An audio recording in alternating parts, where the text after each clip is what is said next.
AJ Griffin, not Paolo Banchero, is the key to Duke's national title chances this season. T.O., I'm going to you first on this one. Oh, that's a good one. That is a good one.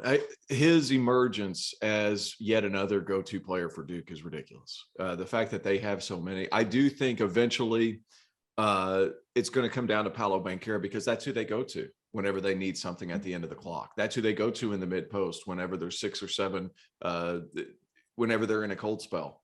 At the end of the games, they go to Paolo Banchero. He's still the most important player because he's the guy that has the physical gifts to score over almost anybody in the country.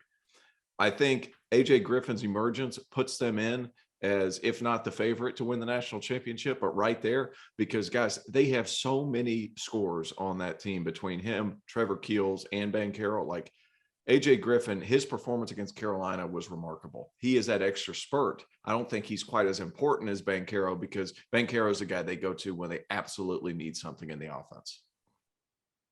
I think it's an accurate take. I think that with the amount of attention that Banchero garners and will garner in the second weekend of the NCAA tournament, because I have Duke getting there, they're too good to stumble early, in my humble opinion, this year. Too good defensively. I think you need to have that guy that you can count on to get you scoring bursts. And AJ Griffin is that dude, and was that dude against Carolina, and has been over the last 3 games for the Blue Devils. Unique in size at 6'6", the ability to hit perimeter shots, which has been a big thing with Duke this year. When they're knocking down perimeter shots, like when they hit 6 threes in a game, it's like 9 or 10 threes for a different team because they defend at such a high level. So I think it's an accurate take by Dalster. I think AJ Griffin is the key for Duke's ceiling.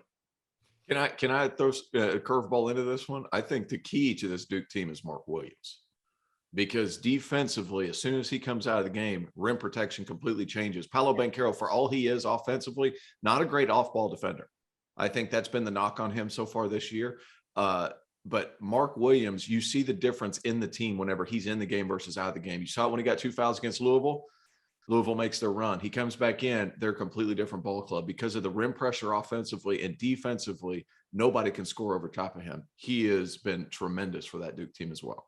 Yeah, so the reason I phrased it the way that I did, the key is that I think that he is the piece that kind of unlocks their potential in the sense that you now have a guy you cannot leave on the perimeter. No. You just he's shooting 50% from 3 on 72 attempts, right? It's not a fluke at this point. I know that stroke looks weird. Someone the other day said that he is the jump shot equivalent of Jeff Bagwell's batting stance. You know how he's got the legs like way too I like wide. that. That's pretty good. I like that a lot. Yeah. So I think that was Matt Penny from the Game Theory podcast. I cannot remember who said it though. So I hope I'm crediting that correctly. But his shooting ability is what opens everything up. Because if you look at the rest of that Duke roster, Wendell Moore shoots 40% from 3 at his best as a slasher. Trevor Keels hits a bunch of pull-ups at his best, putting the ball on the floor, getting a guy on the hip, making a play at the rim. Paolo Banchero can knock down jumpers. You want him in and around the basket, in and around the paint, taking advantage of his length and athleticism.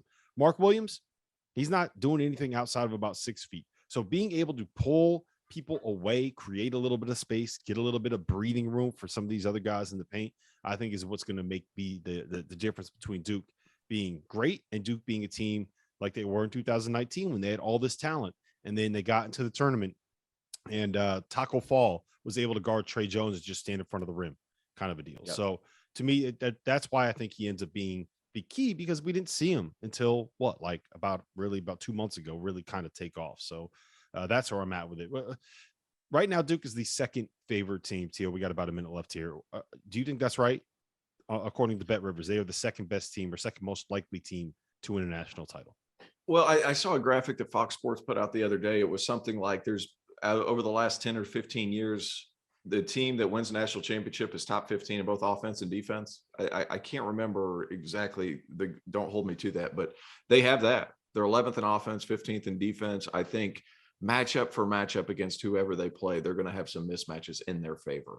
And exception of maybe 2 games, unless they play Auburn or unless they play Gonzaga, I think they have the best prospect on the floor at all times. And that stuff matters.